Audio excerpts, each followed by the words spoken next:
One-eyed Willie, I'm back. So, having an issue with the tractor starting. Well, no, not starting. Now, I've been trying to diagnose this problem for a whole 10 minutes.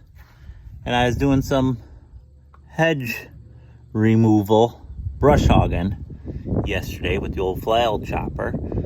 And I decided to check what potentially could get ripped off. So I checked the solenoid, I checked my safety switches, and I'm looking down around the battery, and lo and behold, what do I have here? Well, that don't look normal.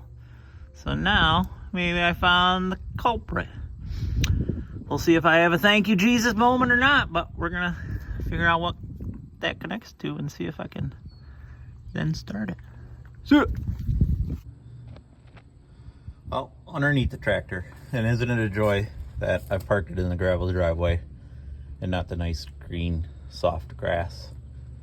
And I got one eye and I have to dig out all the damn dirt.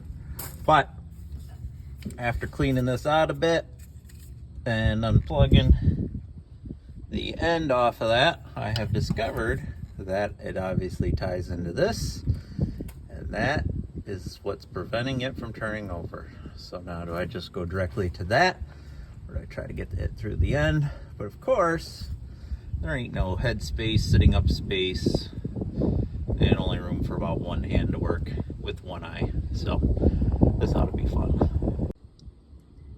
So there you go. One broke off. You see how bad they're bent?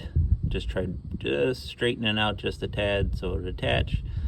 It broke off, and now it's way down in there, and it connects right to that housing right there, and then leads up to some other probably connection into the cab.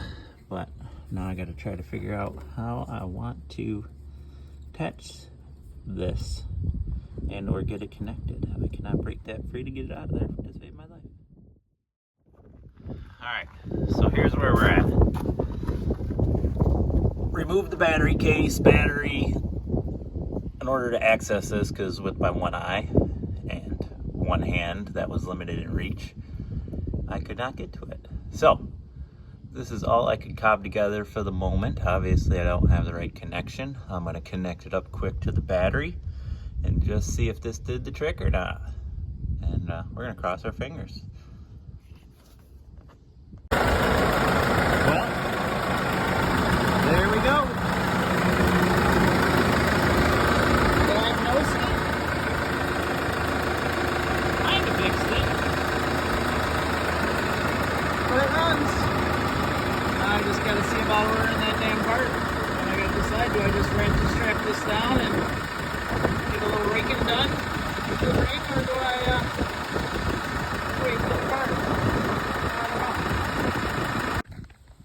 know. There's my little buddy. There's my little buddy. Blue! Blue, where you going? You done helping? You done helping? Oh, I'm excited. What could go wrong? Hole in the tire, no jack stand, fell off of Dave's block, but we're gonna send it home. Well, we're gonna try.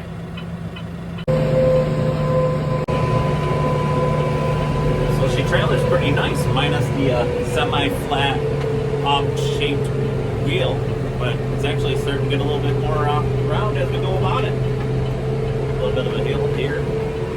Tractor's dog. Pretty heavy. Almost there. Home stretch. Made it. Safe and sound. The 115A pulling the new purchase. Auction find 530 Ecololo Tiger Deep Ripper. $13.50. She needs hardly anything.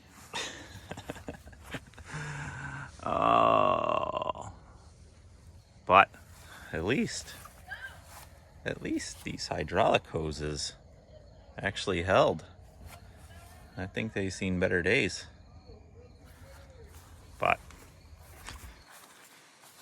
We got it. Tire can go flat. I got it parked right next to the pump. Easy to find hole. I don't know if I'll be able to plug it, but we're gonna have to throw a new one on. This one is absolutely whooped. He tried telling me I would hold air for days and days and days. It holds it for about a few hours, but it made it home. Okay, that's it.